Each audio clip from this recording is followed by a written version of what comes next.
नमस्कार, news state Madhya Pradesh Chhattisgarh में आपका स्वागत है। मैं हूं आपके साथ गीतू चौहान। कार्यक्रम में बात करेंगे छत्तीसगढ़ की, जहां इंसानों और गजराजों में टकराव बढ़ता जा रहा है। कभी गजराज इंसानी प्रतिशोध का शिकार हो जाते हैं तो कभी इंसान गजराज के गुस्से का शिकार होते हैं। छत्तीसगढ़ में 10 से ज्यादा ऐसे जिले हैं जहां गजराजों के आतंक ने आम लोगों का जीना मुश्किल कर दिया है। आज चर्चा इसी मसले पर कि हाथियों के इलाके में घुस रहे इंसान, इसलिए हाथी कर रहे हैं रिहायशी इलाकों में घमासान। हाथियों के नाम पर करोड़ों खर्च करने के बाद भी गजराजों के आतंक से लोग आखिर परेशान क्यों हैं?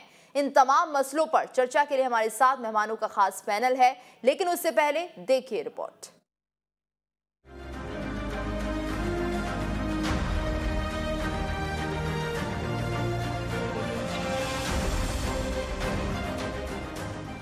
छत्तीसगढ़ में लाल आतंक के बाद अगर किसी का सबसे बड़ा आतंक है तो वो है गजराजों का आतंक। जी हां, छत्तीसगढ़ में हाथियों की समस्या भी एक बड़ा मसला है। छत्तीसगढ़ के कई इलाके ऐसे हैं जहां गजराजों की दस्तक आए दिन लोगों को परेशान करती है। अब राजपुर के कोरगी, अमदरी और लाऊ में हाथियों ने 5 ग्रामीणों के मकान को क्षतिग्रस्त किया। सुरक्षा के लिए रात्रि गश्ती में गजवाहन का उपयोग है और मिर्चा पाउडर का उपयोग कर रहे हैं, मशाल का उपयोग कर रहे हैं, ताकि ग्रामीण उसके हाथी के नज़दीक न जा पाएँ और हाथी उनके नज़दीक ना आए। हम लोग को ऐसा लगता है कि यहाँ पर हाथी पहुँच जाएगा, नुकसान करेगा, तो उन ग्रामीण लोग को पक्के के मकान में, जैसे आंगनबाड़ी हुआ, स्कूल हुआ, ऐसे मकानों में हम लोग ठहरा देते। छत्तीसगढ़ के कई जिलों के ग्रामीण हाथियों के आतंक से तंग आ चुके हैं। आए दिन हाथियों का झुंड लोगों को मार देता है, साथ ही घरों और फसलों को भी बर्बाद कर देता है। राजपुर में दंतैल हाथियों ने 3 दिनों से आतंक मचा रखा है। राजपुर परिक्षेत्र हाथी प्रभावित क्षेत्र है और अभी 3 हाथी विचरण कर रहे थे। प्यारे हाथी, बहरादेव हाथी और दंतैल। 9 घर इस इलाके से उसने नुकसान करते हुए प्रतापपुर इलाके में निकल गया है। इसी प्रकार से प्यारे हाथी भी प्रतापपुर इलाके में पहुंचा। छत्तीसगढ़ के जिन जिलों में गजराजों का आतंक सबसे ज्यादा है, उनमें सरगुजा, बलरामपुर, कोरिया, जशपुर, कोरबा, रायगढ़, महासमुंद और बालोद शामिल है। राज्य सरकार की ओर से विधानसभा में पेश किए गए आंकड़ों के मुताबिक जनवरी 2019 और नवंबर 2021 के बीच राज्य में हाथियों ने 195 लोगों को मौत के घाट उतार दिया। साथ ही संपत्ति नुकसान के 62,134 मामले सामने आए। बहरहाल सवाल ये है कि क्या ये दहशत इसी तरह कायम रहेगी या इसके लिए कोई कदम भी उठाए गए हैं? तो बता दें कि हाथियों की वजह से होने वाली मौत के मामले में छत्तीसगढ़ चौथे नंबर पर है, जबकि देश में हाथियों की सबसे ज्यादा संख्या कर्नाटक में है। कर्नाटक में छत्तीसगढ़ के मुकाबले मौत का आंकड़ा करीब 40% तक कम है। प्रोजेक्ट एलिफेंट के नाम पर छत्तीसगढ़ में 10 साल में करीब 64 करोड़ रुपए खर्च हुए। 2018 में छत्तीसगढ़ में सबसे ज्यादा 1307 करोड़ रुपए खर्च किए गए।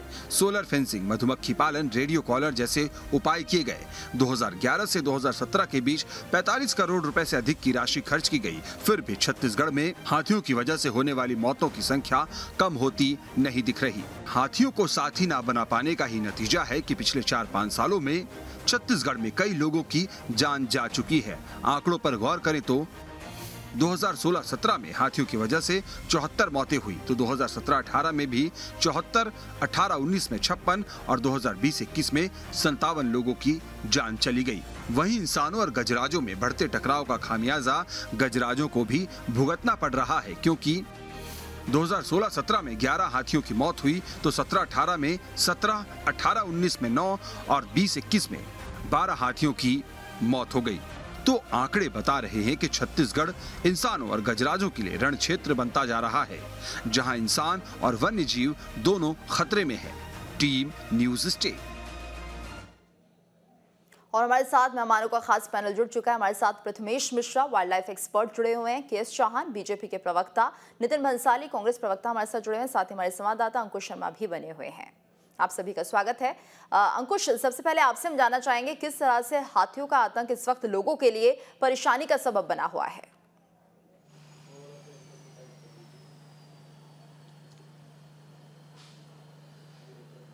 देखिए, जिस तरीके से पूरे प्रदेश के करीब 10 जिलों में हाथियों की आवाजाही बढ़ी है, उससे नुकसान काफ़ी हो रहा है। चाहे वो इंसानों की बात करें, चाहे हाथियों की बात करें, फसलों को नुकसान हो रहा है और जो संपत्तियों को नुकसान हो रहा है वो अलग।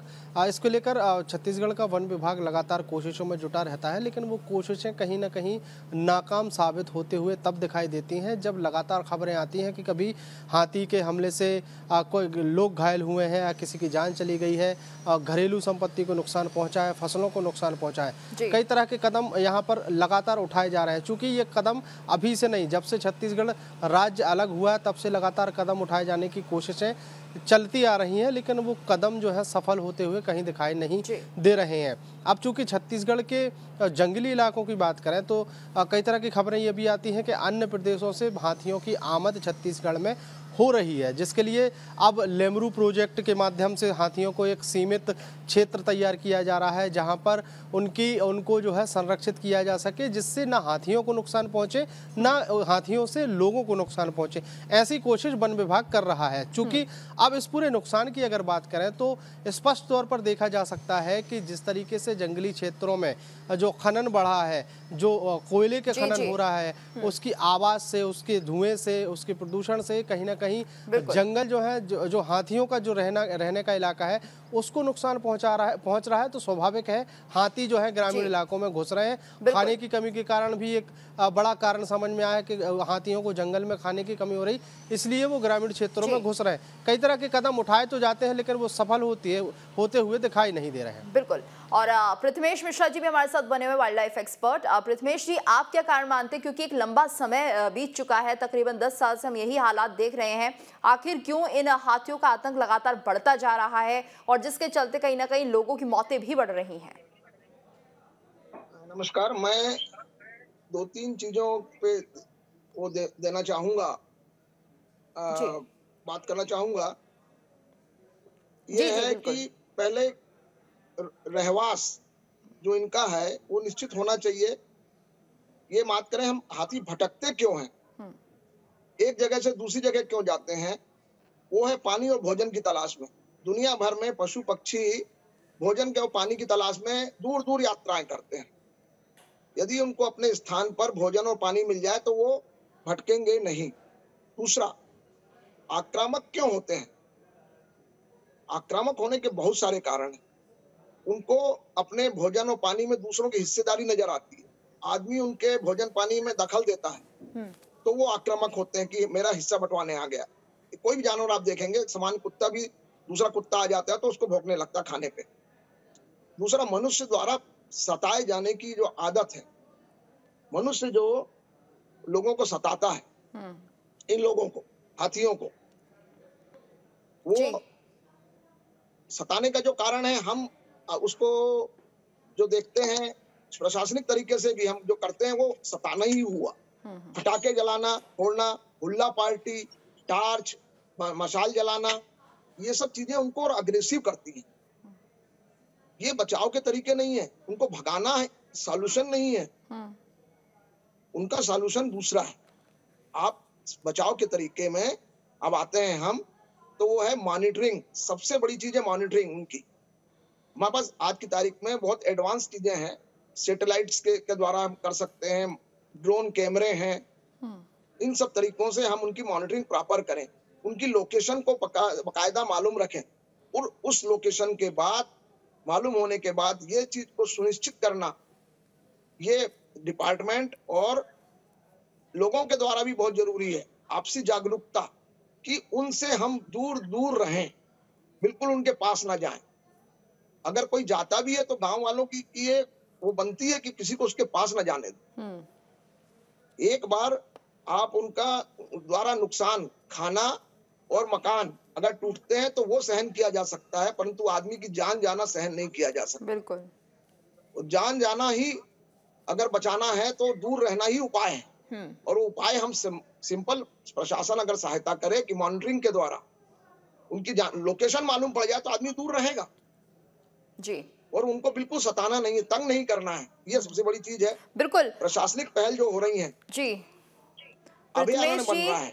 प्रथमेश जी, आपसे मैं अगला सवाल यही लूंगी कि आखिर बचाव कैसे किया जा सकता है हाथियों से, लेकिन उससे पहले के.एस. चौहान जी बीजेपी प्रवक्ता हैं, उनसे भी जरा चर्चा कर लेते हैं। के.एस. चौहान जी, क्योंकि जिस तरह से 1992 में केंद्र सरकार ने कहीं ना कहीं एक योजना शुरुआत की थी, लेमरू प्रोजेक्ट था ये, जो कि अभ्यारण्य बनाने का एक काम था, लेकिन वो अभी तक पूरा नहीं है। हालांकि कागजों में चर्चा जरूर होती रही। तो जब बीजेपी की सरकार थी उस दौरान भी कुछ नहीं किया गया, और अब जब कांग्रेस की सरकार आई है तो अभी भी हालात वही है।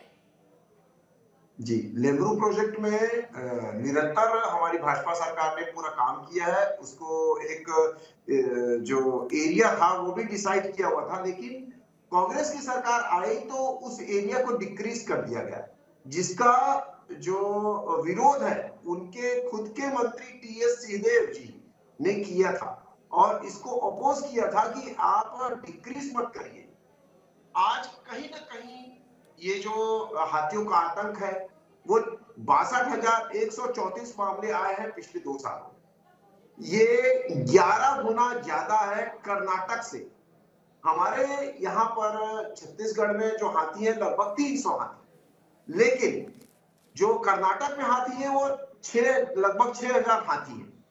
तो उसके 20 गुना ज्यादा हाथी होने के बावजूद यहाँ के जो हाथियों के हिसाब से आप देखेंगे तो 11 गुना ज्यादा मामले आए हैं। इसका मतलब ये है कि कहीं ना कहीं राज्य सरकार कहीं ना कहीं पिछा रही है। उसको जो सुविधाएं देनी चाहिए, वन विभाग को जो सुविधाएं देनी चाहिए वो नहीं दे रही। इनके पास इक्विपमेंट्स नहीं है, इनके पास ब्रिंकिंग लाइट्स नहीं है, इनके पास बहुत ज्यादा और दूसरी जो चीजें होती हैं वो नहीं, अमला नहीं है इनके पास जो सचेत कर सके, जो सूचना दे सके। और मेन बात है, जैसे हमारे सहयोगी बोल रहे थे कि जागरूकता की बहुत ज्यादा कमी है। जागरूकता लानी चाहिए। जागरूकता जैसे ही होगी उसके हिसाब से ही ये जो घटनाएं हैं वो कम होंगी। प्लस अभी राज्य सरकार के पास ऐसे वाहन नहीं है कि पता चल सके कि हाथी आ रहे हैं तो उनको शिफ्ट किया जा सके।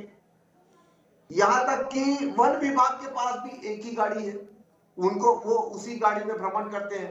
एक इलाके में एक गाड़ी है, मैं ये बोल रहा हूँ। और सबसे मेन बात ये है कि इनके पास अमला नहीं है, इनके पास ज्यादा इक्विपमेंट्स नहीं है, इनके पास ऐसी कोई व्यवस्था नहीं है जिससे ये नुकसान जो है वो कम किया जा सके। इसी वजह से 2 साल में 195 लोग मारे गए। नहीं तो यही हालात तो के.एस. चौहान जी पहले भी थे, जब बीजेपी की सरकार थी तभी भी यही हालात बने हुए थे, तब भी इतनी मौतें हो रही थी। आप अगर परसेंटेज वाइज देखेंगे तो मामले इतने नहीं आए थे पिछले 2 साल में जितने मामले अभी 62,134 आए हैं। उसका एक सबसे बड़ा कारण है कि जो आपने वहां पर कॉरिडोर नहीं बनाया है, कॉरिडोर को उसको फेंसिंग नहीं करवाया है, वो मेन है। और जो आप वहां पर जंगल के ऊपर जो ध्यान नहीं दे रहे हैं, इतने जो आप जैसे हमारे सहयोगी प्रवक्ता ने बोला कि खाने और पानी के लिए वो बाहर जाते हैं। आप अगर खाने और पानी की अगर चलिए बेहतर जवाब नितिन भंसाली जी दे पाएंगे, वो क्या काम कर रहे हैं। नितिन जी, क्योंकि काफी लंबा वक्त गुजर चुका है, कहीं ना कहीं जो लोग हैं परेशान हो चुके हैं, लेकिन फिलहाल कोई रास्ता नहीं सूझ रहा है और अभी मौतों का आंकड़ा बढ़ता जा रहा है। देखिए, सबसे पहले मैं आपके चैनल में वर्ल्ड वाइल्ड लाइफ डे की वन्य प्रेमियों को शुभकामनाएं देता हूँ। अब मैं आपके विषय पर और आपके सवालों पर आता हूँ। अच्छा प्रवचन दे रहे थे भाजपा के प्रवक्ता, अभी मैं सुन रहा था उनको। ये हाथियों को ये जैसा बता रहे थे कि ये आंकड़े बढ़ गए हैं, ऐसा हो गया, तो ये हाथियों को क्या 3 सालों में हमने जंगल से बुलाकर लाया क्या कि चलिए ये घर तोड़िए, लोगों को रौंदिए? बिल्कुल नहीं। ये इन 15 सालों में जल, जंगल और जमीन का बेतहाशा जल, जंगल और जमीन का जो दोहन हुआ है इस प्रदेश में भारतीय जनता पार्टी के शासनकाल में, ये उसका नतीजा है। देखिए, हाथियों को जंगल में अपने घर जैसा माहौल नहीं मिल रहा है। घर जैसा माहौल नहीं मिलने की वजह से वो आबादी वाले क्षेत्रों में आ रहे हैं। हाथियों की फूड रिक्वायरमेंट बहुत ज्यादा होती है और वो फूड रिक्वायरमेंट जो है वो वहां पर जंगल में उन्हें नहीं मिल पा रही है, इसलिए वो रहवासी क्षेत्रों में आ रहे हैं। सरकार लगातार इस दिशा की ओर काम कर रही है। लेमरू प्रोजेक्ट की भी बात चली तो 2007 में 450 वर्ग मीटर तय किया था भारतीय जनता पार्टी, 450 वर्ग मीटर पे काम कर रही थी। हमने इसका क्षेत्र बढ़ाकर भी 1995 वर्ग मीटर कर दिया है। बहुत ही संवेदनशील मामला है और ये हाथी मानव द्वंद जो है, मुझे ऐसा लगता है ये समस्या सिर्फ छत्तीसगढ़ की भी नहीं है। मैंने देखा है मध्य प्रदेश, असम, कर्नाटक और भी कुछ राज्य हैं, हिमाचल, यहाँ पर भी ये सुना जा रहा है कि हाथियों का जो है वो शहरी रहवासी क्षेत्रों में जो है वो प्रवेश हो रहा है। तो इसके ऊपर एक राष्ट्रीय नीति भी बननी चाहिए। मुझे ऐसा लगता है कि राष्ट्रीय नीति बननी चाहिए, क्योंकि ये एक राज्य की समस्या नहीं है, बहुत सारे राज्यों की समस्या होती जा रही है। सरकार इस विषय में लगातार काम कर रही है। ट्रेसिंग और ट्रैकिंग के विषय पर हम लोगों ने वर्किंग शुरू की है और रेडियो कॉलर लगाए जाने की जो है बात। तो नितिन जी, ये अभी शुरू हुआ है या फिर ये प्रोसेस में है या फिर ये काम पूरा हो चुका है? ये शुरू हो चुका है। रेडियो कॉलर लगाने का काम शुरू हो चुका है। 2 हाथियों को छत्तीसगढ़ में रेडियो कॉलर भी लगाए जा चुके हैं। काफी सेंसिटिव वर्क होता है। इन हाथियों को पकड़कर इनको रेडियो कॉलर लगाना कोई मतलब ऐसा नहीं है। पूरा प्लानिंग से। तो कितना लंबा समय और लग सकता है? इसके एक्सपर्ट, कोई लंबा समय नहीं लगेगा। हम बिल्कुल इस दिशा में काम कर रहे हैं। और हाथियों को मैंने जैसा कि कहा, ट्रेसिंग और ट्रैकिंग ये इम्पोर्टेंट है। हमने ट्रेस और ट्रैक कर लिया तो हम बिल्कुल ये जानकारी में रख सकते हैं कि हाथी अभी कहाँ है। दूसरा, इस विषय पर हमने एक ऐप बनाया है, राज्य सरकार ने एक सिस्टम क्रिएट किया है कि उसमें पायलट प्रोजेक्ट पे अपने 2 जिलों में काम भी शुरू किया है, जहां पर 2 किलोमीटर पहले ही यदि हाथियों का कोई दल या हाथी अगर उस क्षेत्र में रहवासी गांव के क्षेत्रों में या उन क्षेत्रों में प्रवेश करते हैं तो 2 किलोमीटर पहले ही एक हूटर बजता है। हूटर बजने से ये होता है कि वहां पर वो सारे सिस्टम जो है वन विभाग की वो अलर्ट हो जाती है, और अलर्ट होने के बाद जो है वहां पर जो स्थानीय रहवासी होते हैं उनको सुरक्षित स्थानों पर पहुंचाना और हाथियों के दलों को कैसे रोकना, इस दिशा की ओर वो काम करते हैं। तो पायलट प्रोजेक्ट में काफी सफलता मिली है उसमें। तो ये भी हम पूरे सभी जिलों में जो प्रभावित जिले वहां पर भी इस प्रोजेक्ट को लागू करेंगे। रेडियो कॉलर लगाने की दिशा में लगातार काम जारी है। तो कब तक लागू करेंगे नितिन जी, ये बड़ा सवाल है, क्योंकि अब तक बहुत जाने जा चुकी हैं और तुरंत इस काम को करना होगा। जाने जा चुकी हैं, इसका दर्द हमें है। हमें हाथी जो अचानक जिन हाथियों की भी मृत्यु हो रही है उनका भी दर्द हमें है, और मानव का भी जो मृत्यु जो हो रही है उनका भी दर्द हमें है। पर ये समस्या देखिए हमें विरासत में 2019 में जब हमारी 18 में हमारी सरकार बनी है, तो ये भाजपा की ही देन है। मैंने जैसा कि डिबेट के शुरू में ही कहा कि जल, जंगल और जमीन का बेतहाशा दोहन इन 15 वर्षों में हुआ, और हाथियों को अपने घर जैसा फील नहीं हो रहा है। केएस चौहान जी लगातार मुस्कुरा रहे हैं, अपनी बात कहना चाहते हैं जी केएस चौहान जी। ये हमेशा महत्वपूर्ण मुद्दों पर ना ये जो भाजपा के लोग जो है ना, ये जो व्यंग और जो मुस्कुराने का काम करते हैं ना, ये इससे पता चलता है कि कितने। चलिए पहले पृथ्मेश जी से बातचीत करते हैं। पृथ्मेश जी, तो जिस तरह से हम लगातार बात करें, हाथियों का उत्पात तो मचा हुआ है और ऐसे में कहीं ना कहीं कांग्रेस काम करने की बात भी कह रही है, लेकिन किस तरह से बचाव होगा?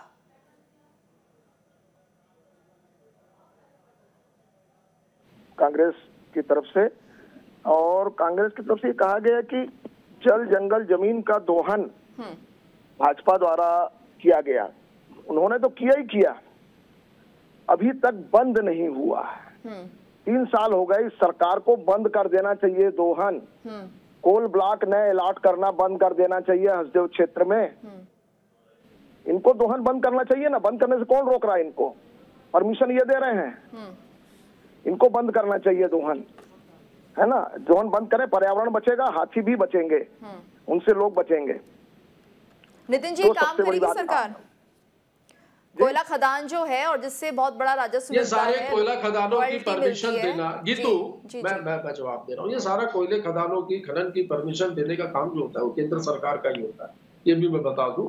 और केंद्र में जो इनके मित्र बैठे हैं उनके लिए ये किस तरीके की अप्रोच करते हैं ये बताना भी आवश्यक नहीं है। सब जानते हैं कि क्या हो रहा है। रहा सवाल इस समस्या के निदान के लिए, निश्चित तौर पर आप देखिए, आंकड़े उठाकर देख लीजिए कि हमने बिल्कुल इस पर भी रोक लगाई है। अब चूंकि ये जैसा भाजपा के लोग हंसते हंसते अभी भी ये हंस रहे हैं, इन्हें कोई गंभीरता नहीं है। चलिए इनकी हंसी का कारण भी पूछ लेते हैं नितिन जी। एक प्रवक्ता ऐसे सेंसिटिव मामले में अगर टीवी चैनल्स में यूं मुस्कुराए और हंसे तो मुझे ऐसा लगता है हास्य कभी सम्मेलन में। चलिए क्या कारण है केएस चौहान जी, आखिर हंस क्यों रहे हैं? अपनी बात भी रख दीजिए केएस जी। आप बात ही ऐसे कर रहे हैं। मेरा सिर्फ एक ही सवाल है कि आज अगर छत्तीसगढ़ में मामले बढ़ रहे हैं, ये तुरंत जो ताजा मामले बढ़ रहे हैं वो क्यों बढ़ रहे हैं? ये रिजल्ट है। इसका मतलब ये है कि आप काम नहीं कर रहे हैं। पहले मामले इतने तो नहीं थे, 2018 से पहले मामले इतने नहीं थे, इसीलिए मैं हंस रहा हूं। अब ये पूरे वर्ष के हिसाब से आंकड़े बताओ, क्या हंसी बंद हो जाएगी? 6 महीना हंसने का लायक नहीं रहोगे आप, ऐसे इतने आंकड़े हैं आपके। ये जो आप लोगों ने जो अवैध खनन और ये सब जो किया, ये हाथी आया कहां से? ये हाथियों को क्या हम पकड़ के आए हैं? ये हाथियों को जंगल से हम पकड़ के आए हैं? ये जंगल से निकल ही इसलिए रहे कि आप लोगों ने इनको वहां पर रहने लायक नहीं छोड़ा, रहने लायक नहीं छोड़ा आप लोगों ने। आप हास्यास्पद बात करते हैं, इसीलिए हंसी आती है। और आपको सब हास्यास्पद ही लग रहा है। 15 साल सरकार चला है, 15 सीटों में सिमट कर रह गए। खुश रहिए, कोई फर्क नहीं पड़ रहा है। हम सेंसिटिव है, हम गंभीर है, हम संवेदनशील है, किसी की भी जान जाए, चाहे वो मानव की, चाहे वो हाथी की, हमारे लिए दुखदायी है। और ऐसे मामलों पे हम आप लोगों के जैसे न्यूज चैनल में डिबेट तो चलिए हंस नहीं सकते। ये जो प्रोसेस चल रही है, ये जो वाद विवाद चल रहा है, आरोप लग रहे हैं एक दूसरे के ऊपर, उससे हल नहीं निकलेगा। पृथ्मेश जी शायद हमें कुछ हल जरूर सुझाएंगे। पृथ्मेश जी, फिलहाल जो हालात बने हुए हैं, अब क्या किया जा सकता है? बिल्कुल, हमको बचाव के ऊपर ही ध्यान देना पड़ेगा। जो इन्होंने कहा कि मॉनिटरिंग, ट्रेसिंग और ट्रैकिंग का काम जो चल रहा है उसको गति दें और हर क्षेत्र में लागू करें।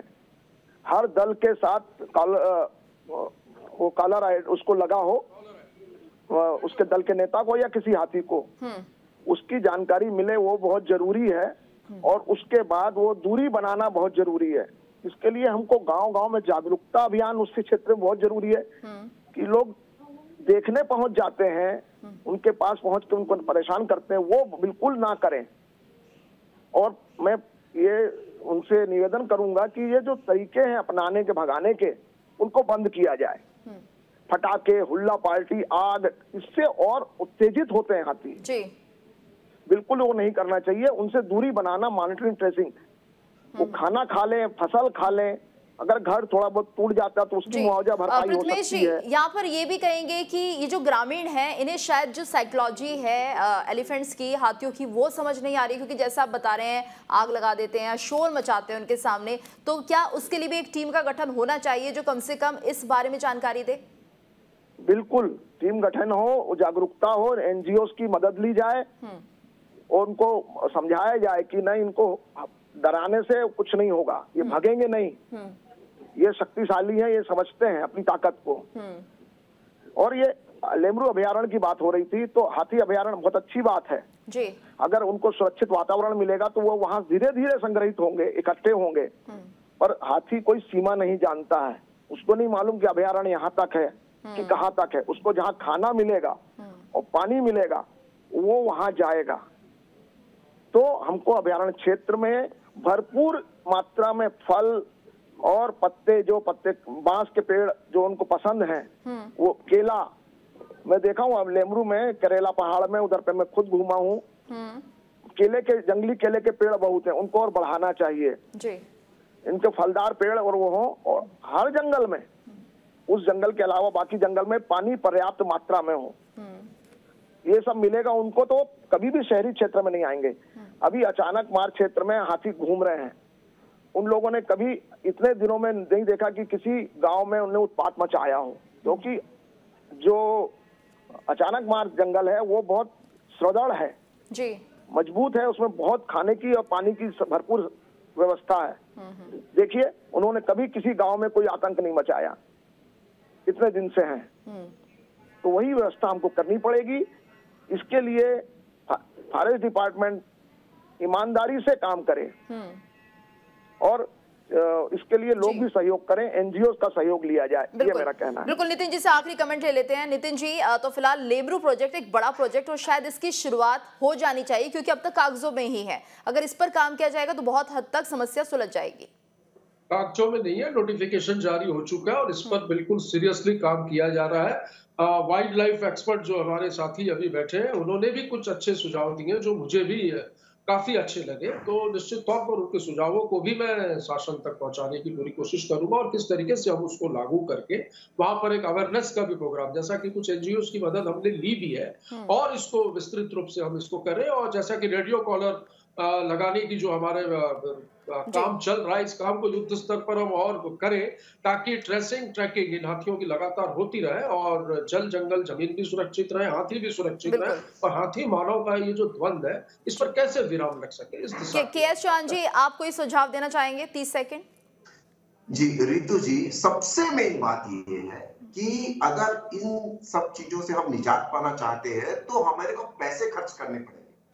इस बजट में एक बहुत ही अच्छा प्रावधान किया जाए हाथियों के लिए कि ताकि इनका सब चीजें किया जा सके, इनसे प्रोटेक्शन किया जा सके और हाथी उनके रहायशी वातावरण में, रहायशी इलाकों में ना आए। जैसे कि हमारे एक्सपर्ट ने बोला था कि वहां पर भोजन की व्यवस्था करवा देनी चाहिए ताकि उससे ज्यादा नुकसान जो ग्रामीणों का हो रहा है वो ना हो। ये पैसा खर्च करने वाली बात है, पैसा खर्च करना चाहिए उनको। बिल्कुल, और अगर ये सब कदम उठाए जाते हैं तो जाहिर सी बात है कम से कम जो हाथियों का आतंक है वो कम होता हुआ नजर आएगा और कहीं ना कहीं लोग जो इस वक्त परेशान हैं उन्हें भी राहत की सांस मिलेगी।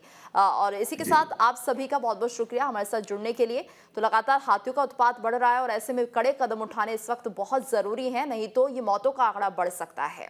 और इसी के साथ हमारी इस खास पेशकश में इतना ही।